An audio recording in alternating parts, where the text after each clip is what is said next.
वंदे मातरम साथियों, सबसे पहले मैं भागवत के मंच को प्रणाम करता हूँ। मैं कवियों को प्रणाम करता हूँ। हमारे कृष्णानगर वासी जिन्होंने भागवत करवाई है, ये कवि सम्मेलन करवाया है, मैं उनको प्रणाम करता हूँ और उनकी देशभक्ति को भी प्रणाम करता हूँ। अध्यात्म और देशभक्ति दोनों ही उनके अंदर हैं, इसलिए मैं उन दोनों चीजों को प्रणाम करता हूँ। आज चूंकि बात देशभक्ति की आई है तो मैं थोड़ा सा बता दूंगा आपको। हो सकता है बहुत से लोग राजा जी के विषय में नहीं जानते हो, क्योंकि एक इतिहास बहुत पुराना इतिहास है और हम इसी में रहते हैं और इतिहास को खंगालते हैं। हमारे फर्रुखाबाद के अंदर एक से एक इतिहासकार हुए हैं, लिखा भी हमारे बाबा के लिए बहुत ज्यादा है, लेकिन जानकारी 5% मिली है। मैं इसलिए ये बात कह रहा हूं क्योंकि मेरे पास ICHR यानी Indian council of historical research, Bharat की सबसे बड़ी संस्था की रिपोर्ट रखी हुई है, जिसमें IB है, CID है, उसमें DGP नहीं IG होता था, IG होता था। ये पूरे फर्रुखाबाद की रिपोर्ट रखी मेरे पास है। 117 पन्ने की रिपोर्ट मेरे पास रखी हुई है। ये कोई रामायण की रिपोर्ट नहीं है, ये पूरे फर्रुखाबाद जिले की रिपोर्ट है। उसमें कन्नौज भी उसमें आता था। उस रिपोर्ट के अनुसार जो हमने पढ़ा है, उस रिपोर्ट को मेरे पास रिपोर्ट रखी हुई है। तो फर्रुखाबाद के अंदर एक बहुत बड़ा संगठन था। उस संगठन को बैजनाथ, जगदीश शुक्ला, अनंतराम, चंद्रशेखर और संत कुमार पांडे ने बनाया था और काफी लोग थे, जिसका नाम था पंडित राम राय आजाद रेवोल्यूशनरी ग्रुप। ये फर्रुखाबाद का इतिहास जो असली इतिहास है वो बता रहा हूं मैं आपको। फर्रुखाबाद में किसी को पता ही नहीं कितने बम कांड हुए हैं। जब किसी से पूछो बता देता कोतवाली में बम कांड हुआ है, मुझे खुद नहीं मालूम था। जब ये रिपोर्ट निकलवाई हमने तो हमारे पास 3-4 दिन पहले दिलीप भी बैठे हुए थे, रोहित दीक्षित बैठे हुए थे। मैंने उनको रिपोर्टें दिखाई, हमें ये देखो फर्रुखाबाद का असली इतिहास में दिखा रहे हैं। 42 बम कांड फर्रुखाबाद जिले के अंदर 42 बम कांड हुए हैं।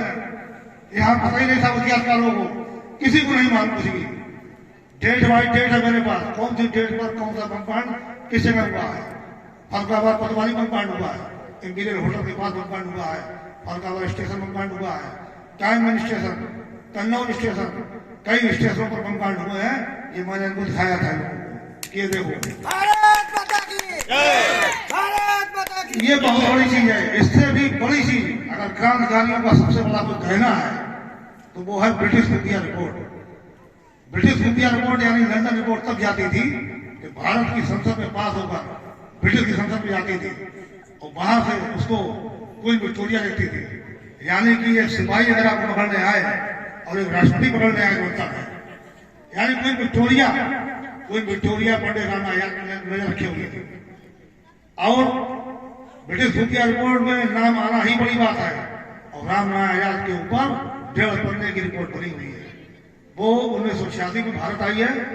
हमारे पूर्व राष्ट्रपति ज्ञानी जैल सिंह जी के हस्ताक्षर उसमें वो रिपोर्ट मेरे पास रखी हुई है। यानी उससे बड़ी रिपोर्ट तो है ही नहीं संसार में। उसमें ये दिखाया गया है, कोई विक्टोरिया कह रही है डेंजर टेररिस्ट यानी खतरनाक आतंकवादी पंडित राम आजाद फर्रुखाबाद, यानी फर्रुखाबाद का जो खतरनाक आतंकवादी है वो राम आजाद है। ये ब्रिटिश की कोई विक्टोरिया कह रही है। तो ये रिपोर्टें सामने हैं। उस रिपोर्टों में 42 बम कांड के अलावा 12 डकैती हैं, 9 और 4 मर्डर हैं। योगेश चटर्जी भी हमारे महान क्रांतिकारी थे, उन्होंने भी पंडित राम आजाद का ग्रुप ज्वाइन किया। मैंने कह रहा हूं, ये सरकार कह रही है। योगेश चटर्जी ने पंडित राम आजाद का ग्रुप ज्वाइन किया है। राम प्रसाद लक्ष्मी सतीनाथ सान्याल का सबसे निकट से किसी का रिश्ता था तो फर्रुखाबाद में पंडित राम आजाद से। ये मैं वो बोल रहा हूं जिसके सबूत तो साक्ष्य रखे मेरे पास है, किसी का लिखा हुआ नहीं। ये सरकार कह रही है, वो मैं बता रहा हूं। ये सब रिपोर्टें रखी मेरे पास है। मैंने एक दिन माता जी से कहा कि टाण हटवा दो, अलमारी बनवा दें। तो छोटा सा बच्चा था, हमारे छोटे बाबा थे, पंडित थे, क्रांतिकारी थे, शर्मा लिखने लगे थे, चूंकि महान हो गए थे वो। उनको 1.5 खोपड़ी कहा जाता था, बड़ा दिमाग वाली बात थी। तो उसमें कांग्रेस का रजिस्टर रखा, कार्रवाई रजिस्टर 47 से लेकर 57 तक का। वो भी रजिस्टर में पढ़ के सुनाया था, बड़ा जर्जर हालत में है। तो उस रजिस्टर में होली पर बैठक हुई, चर्चा हुई था कि वो पंडित राम आजाद के विषय बात कर ली जाए। तो उसमें रामकिशन सारस्वत कह रहे हैं, जो हमारे पहले विधायक हुए हैं, कि हम सुभाष बाबू को बुलाने गए कलकत्ता, आजाद की चिट्ठी लेकर गए थे। उन्होंने कहा जब आजाद ने तय कर लिया है, को बुलाया है तो मैं आ रहा हूँ। ये हम नहीं कह रहे हैं, ये पहले विधायक रामकिशन सारस्वत कर रहे हैं, ये लिखा था मेरे पास कांग्रेस के रजिस्टर में। ऋग्वेदानंद शुक्ला जी कह रहे हैं कि साहब ये तो देवता थे, अपना काम किया चले गए, अगर उनकी षड्यंत्र के तहत हत्या ना हुई होती तो आज ये भारत के बड़े नेता होते। उसमें एक चीज हमको देखने को मिली कि राम आजाद को कहा जाता था क्रांतिकारी नेता, वो हमें पढ़ने को मिला था कि क्रांतिकारी नेता थे। उससे पहले वही याद करते क्रांतिकारी नेता क्या होता है। खैर उसने पढ़ा। डॉक्टर सी राम गंगवार कह रहे हैं, डॉक्टर सी राम गंगवार हमारे मिनिस्टर रहे प्रदेश के हैं, विधायक रहे हैं, कि एक बार हमने तार काट लिए। हमारे साथ योगेश चटर्जी थे। योगेश चटर्जी यानी क्रांतिकारियों के बीच पितामह माना जाता है। तो बोले हम लोग आजाद जी के पास पहुंचे और उनसे कहा कि तार काट लिए, तो वो कुछ बोले नहीं उनसे। तो भाई हम समझे नाराज हो गए, तो हमने कहा छुए चल दिए। तो बोले रुको, तो कहा रुक गए, ये लिखा हुआ उन्हीं का है, मेरा नहीं लिखा हुआ कोई है, ये उस रजिस्टर के बता रहे हैं। तो बोले तुम्हारे पास कारतूस पर्याप्त मात्रा में है? बोले हाँ है। बोले कारतूस अपनी सुरक्षा के लिए रखना, अब केवल बम वहां के होंगे, अब या अंग्रेज रहेंगे या होंगे। तो उन्होंने पूछा क्या होना? योगेश चटर्जी बोले सरकारी संस्थाओं को, थाना कोतवाली को निशाना बनाया जाए। बोले ठीक है, चले गए। उसके बाद डॉक्टर सी आर रंगमान ने कहा कि बहुत सी ऐसी बातें हैं जो आजाद को महान बनाती हैं। तो बहुत से सबूत साक्ष्य ऐसे ही। अभी हम गए एक बार, हमारे जेल सुपरिटेंडेंट थे, वो ढूंढ रहे थे कि कोई क्रांतिकारी मिल जाए। तो हमारे फरीदाबाद के जिला अध्यक्ष रितेश शुक्ला जी बैठे हुए हैं, स्वतंत्रता सेनानी आशिष संगठन के हैं, हमारे साथ गए थे। तो हमारे पास उनकी जेल सर्टिफिकेट रखा हुआ सब है। तो हमसे बोले कि आजाद जी को कोई DIR लगी है? अंग्रेजों के जमाने में DIR थी। तो हम समझा पता नहीं DIR क्या होती भाई। तो मन में बड़ा विचार आया, पता नहीं क्या DIR है। तो जब उन्होंने सर्टिफिकेट देखा तो हमने ये है क्या, मतलब क्या है? तो ऐसे देखते बोले हमारे बाबा का भी देखा, छोटे बाबा का भी देखा। बोले अरे इनके तो हर मुल्क में DIR है, हर जेल में DIR है। तो हमने भाई मतलब क्या हुआ DIR का? रितेश शामिल थे हमारे। तो बोले DIR उनके ऊपर लगती थी जिनको बोलने की आजादी नहीं थी, बेड़ियां पड़ती थी। बोले DIR वाला तुम्हारा फरकाबाद को मिल देगा। तो हमने इससे मतलब क्या हुआ? बोले इसके मतलब ये हुआ है कि राम आजाद ने जो भी कांड किए हैं वो देश के लिए किए हैं, अंग्रेजों के विरुद्ध किए हैं, खिलाफ किए हैं। तो हमने बहुत सारा इतिहास इकट्ठा किया है, बहुत ज्यादा इतिहास इकट्ठा किया है, बहुत जगह को मिला है। क्योंकि हम गलती किसी को नहीं मानते हैं। हमारे फरीदाबाद के इतिहासकार, हमको इतिहासकार हम मानते नहीं ये चीजें देखकर कि आप इतिहासकार अगर हो तो आपको ढूंढना चाहिए था। ये चीजें ढूंढ के हम लेकर आ रहे हैं, मेरे पास रखे हुए हैं, बिना साक्ष्य के आप लिख रहे हैं, बिना सबूतों के आप लिख रहे हैं। तो हमारा ये कहना आप सभी लोगों से है कि कभी भी बिना साक्ष्य और बिना सबूत की कोई भी चीज अगर लिखी जाए तो उस चीज को आप ना माने, चाहे वो राम आजाद के लिए हो या किसी के लिए हो। अगर उसमें साक्ष्य है, सबूत है तो उसको माने, अन्यथा ये फर्जी टाइप का लिखा हुआ न माने। नंबर एक तो हमारा ये सभी लोगों का कहना है। दूसरा, ये देश की आजादी कैसे मिली? अगर आए कोई भी क्रांतिकारी को अगर हम लोग सम्मान ही देते हैं, जैसे कि किसान वासियों ने ये सम्मान दिया राम आजाद को है या लोग देते हैं, तो यही उनकी देशभक्ति है। क्योंकि जो वो कर गए हैं वो हम लोग नहीं कर सकते हैं। क्योंकि क्रांतिकारियों से बड़ा ना तो कोई देशभक्त हुआ है और ना होगा, क्योंकि इन्होंने कोई मोल नहीं लिया है जंग लड़ने के लिए। हमारी 29 दुकानें 9 मकान भी की है।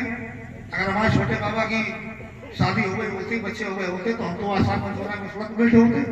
मैं उनकी संपत्ति में लगा हुआ इस तारीख में। तो आजाद ने अपनी संपत्ति बेच दी। 12 वर्ष 4 माह की जेल है, बड़े बड़े कारनामे हैं, एक से बड़े बताओ 42 बमकांड है। कोई मजाक बात है? लखनऊ बमकांड दिखाया है, देहरादून बमकांड दिखाया है, पूरे देश में बमकांड दिखाया भाई इनके ग्रुप के संगठन के। तो जो इतिहास ही फरीदाबाद के लोगों को नहीं मालूम है कि हमारा इतिहास क्या है, क्या काम हुआ मेरे फरीदाबाद के अंदर है, आज तक नहीं मालूम किसी व्यक्ति को है। तो ना तो कोई फरीदाबाद में इतिहासकार है ना कुछ है। अगर आपको देशभक्ति करनी है तो ये ईमानदारी की बात है कि उन क्रांतिकारियों को याद करना होगा, क्योंकि जिन्होंने अपना देश देखा, घर परिवार नहीं देखा, आजाद में अपना घर परिवार नहीं देखा। उनको 4 पुत्र हैं, बिमल बाबा चंद्रू, गिरीश मुनि।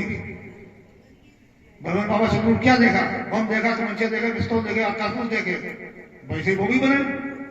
बाबा बिमल चंद्रू वैसे बने, जबकि उनके पूर्वज हमारे परबाबा थे, वो जो पढ़ाई होती है सुमति IAS उसको कुछ और कहते थे, वो किए हुए थे। हमारी परदादी ने उनको स्वतंत्रता आंदोलन में डाला, हमारे परबाबा को। तो पढ़ा लिखा परिवार था हमारा, लेकिन चूंकि जब तमंचा कारतूस बम देखे रामा आजाद के हाथ में, तो बच्चों ने वही सीखा। तो बाबा बिमल चंद्रू एक गुंडा मशहूर हुए हैं, ये सच्चाई है। तो परिवार बर्बाद हुआ, जगह जमीन गई, शहीद हो गए रामा आजाद, परिवार खत्म हो गया, बर्बाद हो गया हमारा। अगर केवल हम उनको याद ही करते हैं, यही बहुत है। रामा आजाद ही नहीं, एक से बड़े क्रांतिकारी लोग हुए हैं, हमें उनको याद करना चाहिए केवल। और ये याद करना ही आप लोगों की देशभक्ति है। मैं आपकी देशभक्ति को सलाम करता हूँ। और वास्तव में जो जो ये देशभक्ति दिखाता है, मैं उसको ही देशभक्ति मानता हूँ। अगर आपका इतिहास गड़बड़ हो गया तो ध्यान रखो, आने वाली पीढ़ी आपकी खराब निकल जाएगी, क्योंकि आपका इतिहास ही आपका असली है। अब आप अगर ये ऐसे सम्मान नहीं होगा तो आने वाली पीढ़ी कहेगी यार छोड़ो हटाओ, किस लड़ाई लड़े हैं। अगर कुछ मिलेगा तो लड़ेंगे, नहीं मिलेगा नहीं मिलेगा, हमें क्या पड़ी। जैसे ये बर्बाद हुए हैं, इन्हें क्या मिला, बर्बाद हो जाएगा। अगर सम्मान मिलता रहेगा तो ये बात दिमाग में सबके रहेगी कि हमारे मरने के बाद हमारे बच्चों को यही सम्मान मिलेगा। तो इस सम्मान को याद रखा जाए कि लड़ाई, एक भगत सिंह कहते थे साम्राज्यवाद मुर्दाबाद इनकलाब जिंदाबाद। रामा आजाद भी कविता लिखते थे, तो कविता मेरे पास में है। एक कविता थी उनकी, शीश जिनके वतन पे चढ़े हैं, झंडे दुनिया में उनके गड़े हैं। और एक कविता थी उनकी, सरफरोशी दिल में है तो अवसर पैदा करो, नौजवानों हिंद में फिर से कदम पैदा करो। फूंक दो, बर्बाद कर दो आसिया अंग्रेज का, जिसने बेड़ा कर डाला अपने देश का। अब तो दिल में हूं उठी है, कुछ करो या फिर मरो, नौजवानों हिंद में फिर से कदम पैदा करो। तो उनका बहुत लंबा इतिहास है, मैंने संक्षिप्त इतिहास लिख के भी दिया है। बाकी अगर कोई व्यक्ति वास्तव में इतिहास पढ़ना चाहे, असलियत जानना चाहे, तो अवश्य मेरे पास आए। मैं इसको एक चीज पढ़ाऊंगा, इतिहास पढ़ाऊंगा, सच्चाई पढ़ाऊंगा, साक्ष्य पढ़ाऊंगा, तथ्य पढ़ाऊंगा। इसलिए मैं फिर कहना चाहता हूं, सभी लोग निवेदन करना चाहता हूं, किसी का लेख अगर लिखा हुआ हो, चाहे किसी ने लिखा हो, तो उससे तथ्य मांगिए, साक्ष्य मांगिए, स्रोत मांगिए। अगर तथ्य साक्ष्य स्रोत उसके पास नहीं है तो उसका लिखा हुआ आप फर्जी माने। तो मैं सभी लोगों को बहुत धन्यवाद देना चाहता हूं। मैं मंच में लोगों को धन्यवाद देना चाहता हूं, यहाँ आए हुए लोगों को, बैठे हुए लोगों को धन्यवाद देना चाहता हूं। किसान कॉलोनी के हमारे सुरेश तिवारी जी हैं, आनंद मिश्रा जी हैं, वरुण पांडे हैं, आशीष मिश्रा जी हैं, आशीष शुक्ला मिश्रा जी, हमारे कई लोग हमारे लोग बैठे हुए हैं। मैं सभी का धन्यवाद देना चाहता हूँ, या मंच में आके धन्यवाद देना चाहता हूँ। और एक चीज मैं और सुनाना चाहता हूँ आपको।